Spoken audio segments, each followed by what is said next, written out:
It was assumed that these students would be wearing their sashes at graduation, and they pulled the plug on it literally minutes before they walked on stage.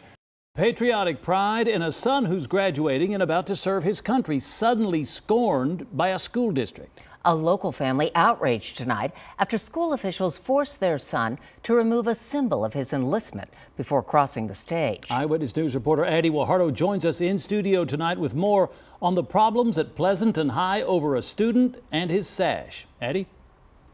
Now, for the family, it's a very public display of a son's commitment to serve. But school officials say high school graduation should be more about students and what they have accomplished, not what they plan to do next.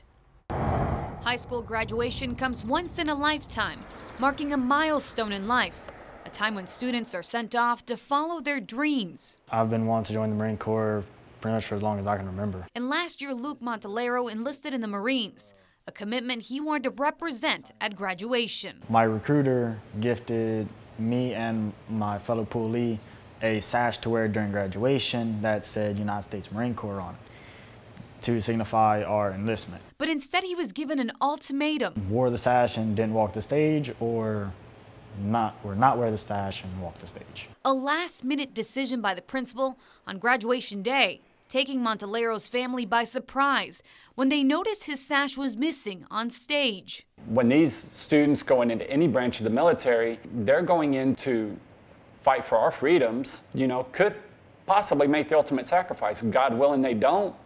But, they should be recognized for the commitments they're about to be making. The Pleasanton ISD superintendent has since apologized, releasing a statement.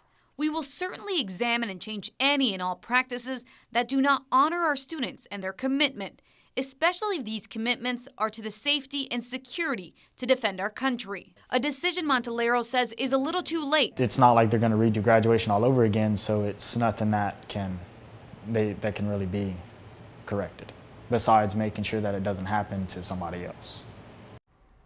Now, the family says the sash was presented at a school event about 2 weeks before graduation, and the principal had plenty of time to address any potential issues, but never did. In the studio, Adi Guajardo, KENS 5 Eyewitness News.